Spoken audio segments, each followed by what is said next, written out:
To review, your network has two layers. For example, the error function is x squared, but x is the result of another function, the difference of the prediction and expected value, as seen in the previous lesson. When the input of one function is the result of another, it's called function composition. In the previous lesson, you saw how to use the derivative to reduce the error function.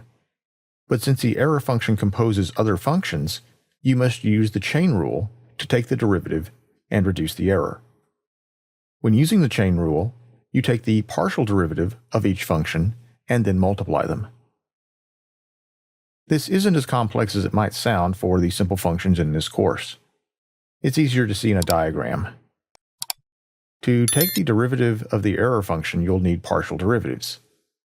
Take the partial derivative of the error with respect to the prediction, then take the partial derivative of the prediction with respect to the first layer, and finally the partial derivative of the first layer with respect to the weights.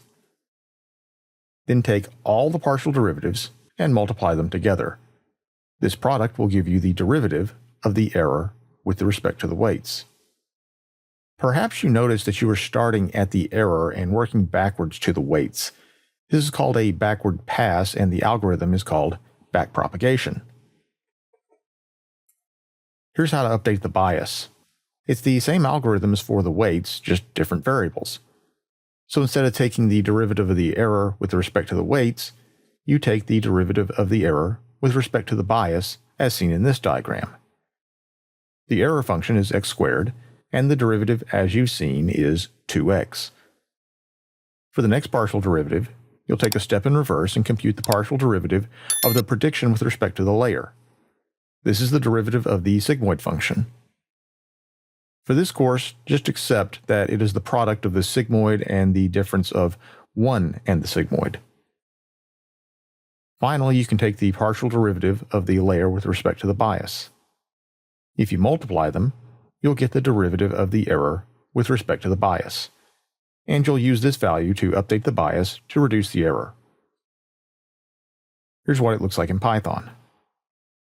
First, this function computes the derivative of the sigmoid function. The partial error of the derivative with respect to the prediction is 2x, but x is the difference of the prediction and the target. The derivative of the prediction with respect to the layer is the derivative of the sigmoid, which accepts the output of the layer. And the derivative of the layer with respect to the bias is the constant 1. Multiply them together for the derivative of the error with respect to the bias, and subtract that from the bias. And of course do the same with the weights and the derivative of the error with respect to the weights. You'll implement that in the next lesson as you write a class to build a neural network. Math class is over. In this lesson, you'll write a class to build a neural network and train a model. A lot of the code you've already seen, so we don't need to go through it line by line. The class is named neural network, and the initializer accepts the learning rate. Again, this is the value, which is the fraction of the derivative used to adjust the weights or bias. It's called a hyperparameter. The weights and bias are trainable parameters. In other words, they are variables that are updated as the model is trained. A hyperparameter is constant. It is set before training begins and does not change. It's kind of like a configuration value for the training process. Also in the initializer, the weights and bias are initialized. These are set to random values. Since the network in this course is so small, it probably won't have much of an effect which distribution you use, or even if the initial values are random. However, in a real-world scenario, this is standard practice. The code for the sigmoid and sigmoid derivative you've seen before and need no further discussion. The predict method computes the values for each layer and returns a prediction. Again, you've seen this code as well. The code to compute the gradients is a little different.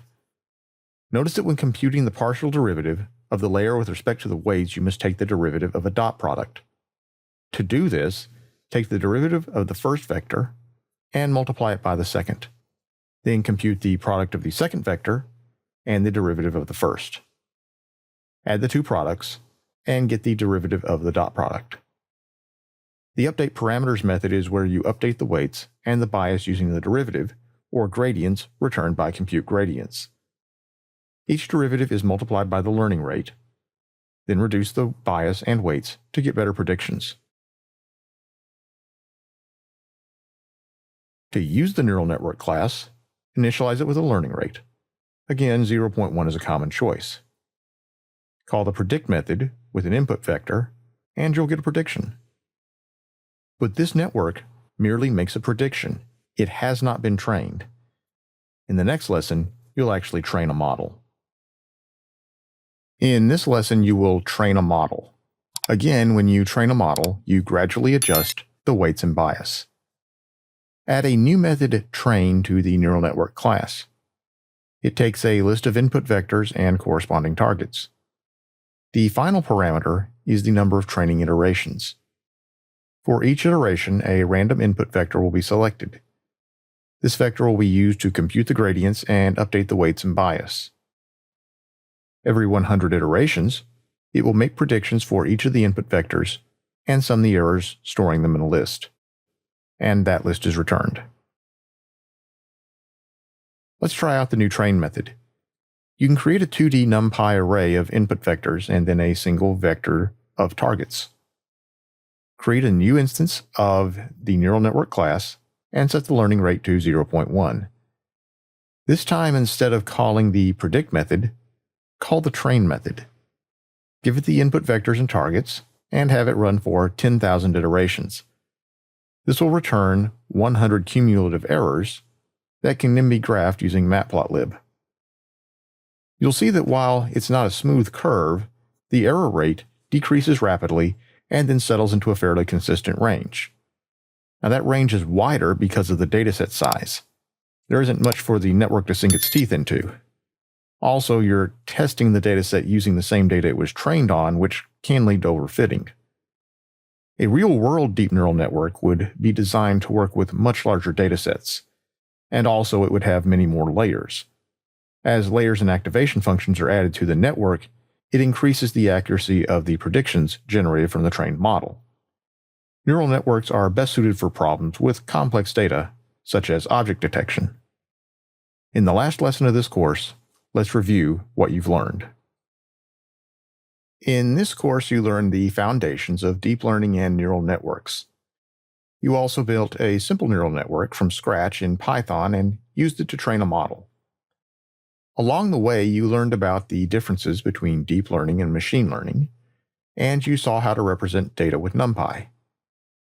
You learned about activation functions and their task in a neural network. You implemented the backpropagation algorithm that updates the weights and bias in the network to increase the accuracy of predictions as the model is trained. And you learned how to train the network and use the trained model to make predictions on new data. Now, it's theoretically possible to implement a production neural network using NumPy, but it's not practical. For production neural networks, you can rely upon frameworks such as TensorFlow, Keras, and PyTorch. These take care of a lot of the boilerplate code. You only have to worry about the part that relates to your unique data, the design of the layers. For more information, you can check out these resources on RealPython.